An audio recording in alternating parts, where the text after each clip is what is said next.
On the basis of your reflections and discussions about the causal links in the pathway of change and the underlying assumptions, you can now fill out the first column of the results matrix labelled the intervention logic, as well as the last column with the assumptions underlying this logic.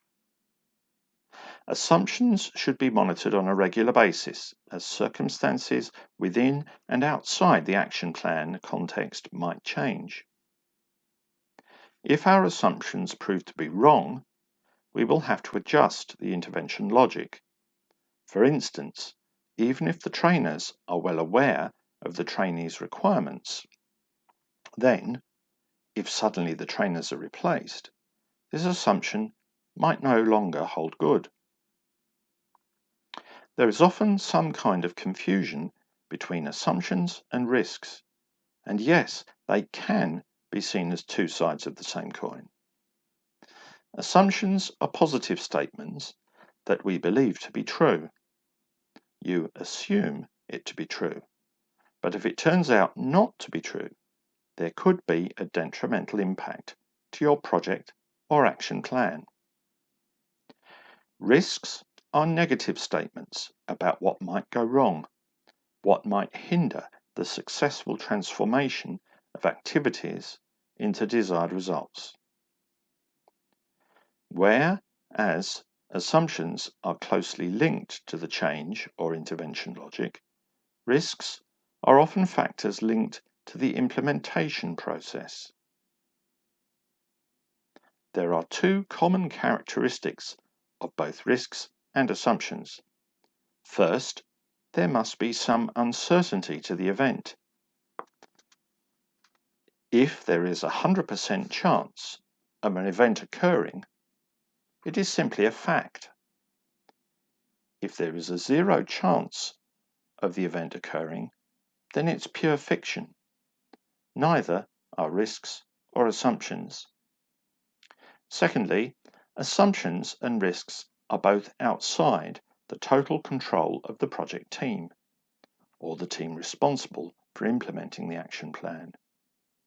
If the event is within the control of the project team, it is neither an assumption nor a risk.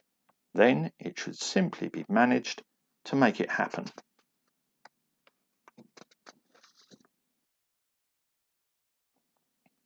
Another important aspect of an action plan is the success criteria that we normally formulate in the form of objectively verifiable indicators, or just indicators. The indicators help you agree on how you will measure the degree of success or achievement of the various results on the pathway of change. Indicators can be both quantitative and qualitative. For example, if your objective is to have fewer traffic accidents, then an obvious indicator could be the number of traffic accidents. As many minor traffic accidents are not reported, then the number of traffic deaths might be a more manageable measure. You have to know what the situation was before the development intervention and also have an idea of what the end of intervention target should be. Linked to the indicators are the means of verification, which tell you where to find the data to inform the indicators. If you cannot find reliable means of verification or cannot identify ways of obtaining the required information, you will have to find other indicators. Remember, all indicators you include must be monitored, so be smart in choosing your indicators. There is a difference between things that could be nice to monitor and things that we need to monitor in order to show results.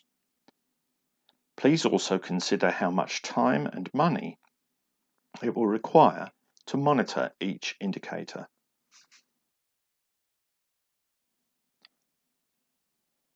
Once we have identified the relevant indicators and means of verification, we can now finalize the results framework. Remember to ask yourself, how can I monitor a suggested indicator? In the example presented here, it might prove time-consuming and thus expensive to monitor the number of public media debates and the number of critical newspaper articles. If possible, aim for indicators that are already easily available through statistics gathered anyway, if possible.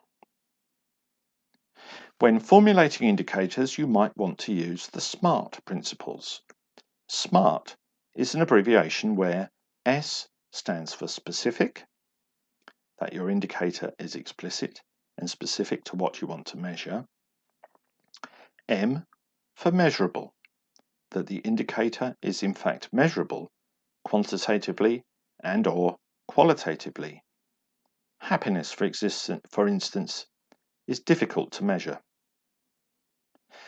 A stands for agreed, meaning that key stakeholders shall agree that it is the right indicator to use. R stands for realistic and refers to the target of the indicator should be realistic and achievable. And finally, T stands for time-bound, referring to when we expect things to have materialized.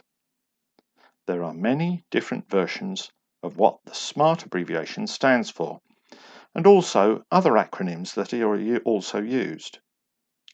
It is also a good idea to make indicators genderized so that you can make sure that you have gender segregated information.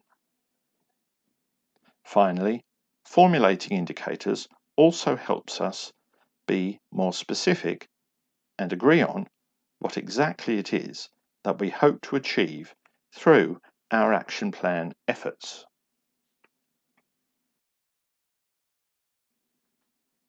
Finally, once the outline of the development intervention is properly planned and presented in a results matrix, you might ask yourself, what could possibly go wrong when we start to implement the activities?